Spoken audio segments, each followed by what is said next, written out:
प्रभाग क्रमांक 26 मधून गणेश कल्याणकर हे राष्ट्रवादी काँग्रेस पक्षातून उमेदवारी मिळालेली आहे आणि त्यांची उमेदवारी निश्चित झाली. आपण जाणून घेऊया. तर गणेश कल्याणकर आपल्यासोबत आहेत. खरं म्हणजे गेली 4 वर्ष मी काम करत असताना मला तिकीट मिळेल का नाही मिळेल ह्याचा कधी विचार केला नाही.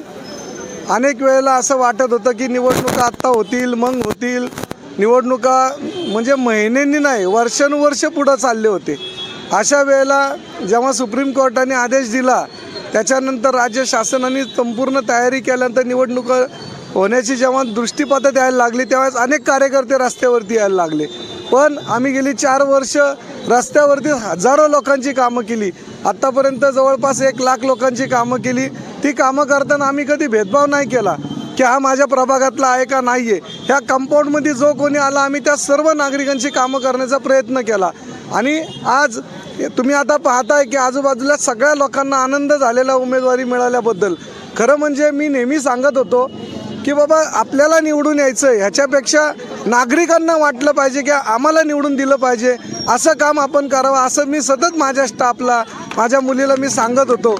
आणि आज त्याचाच परिपाक म्हणजे ह्या संपूर्ण कष्टाची कुठेतरी राष्ट्रवादी काँग्रेस पक्षाने दखल घेतली आणि माझ्यासारख्या सामान्य कार्यकर्त्याला आज या प्रभागातून उमेदवारी जाहीर केली. त्याबद्दल मी पक्षाच्या आणि पक्षाच्या सर्व नेत्यांचं मनापासून आभार मानतो. तुमच्या प्रवेशाने घड्याळाचे विजय निश्चित झालाय. विजय निश्चित झाला असं वाटतंय. खरं म्हणजे प्रत्येकजण हा विजयासाठीच लढत असतो. परंतु आपल्याला काय वाटतं मी जसं मगाशी म्हटलं तसं आपल्याला काय वाटतं ह्यापेक्षा नागरिकांना काय वाटतं. आज गणेश कल्याणकरची उमेदवारी मिळाल्यानंतर प्रत्येक सामान्यातल्या सामान्य माणसाला महिलांना पुरुषांना आनंद झालेला आहे. याच्यातच विजयाचं सगळं आलं असं मला वाटतं. कार्यकर्त्यांचा नेता असं एकंदरीत चित्र आहे. मी नेता स्वतःला कधी समजलो नाही समजणार नाही भविष्यात देखील. एक म्हणजे मी नेहमी असं सांगतो की आम्ही सर्वसामान्य लोकांपेक्षा वेगळे का आहोत. आम्हाला महानगरपालिका उद्या नगरसेवक झाल्यानंतर पेन्शन देते आमच्या कुटुंबाची सगळी काळजी घेते. अशा वेळेला केवळ टेंडरसाठी निवडून येणारा मी कार्यकर्ता नाही आहे तर ते टेंडर जनतेसाठी असावं असं मला वाटतं है ना. कल्याणकर साहब हम छोटे थे ना तो ये झोपड़ी से भी जीत के आने गए सबकी मदद करने वाले थे. ऐसे इनके लड़के ने भी सबकी मदद करा. हजारों लोग इधर खड़े थे सबको आधार कार्ड ये वो सब कुछ. ऐसे आदमी को नहीं देंगे तो किसको देंगे आप. हाँ अरे पैसा क्या करने का काम करने वाले आदमी को दो. ये सबसे बड़ी कामयाबी.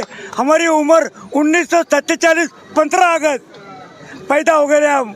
हाँ और हम इसके लिए दुआ करेंगे. नमाज में 2 टाइम हज हो गया है अभी और इंशाल्लाह हज को जाएंगे.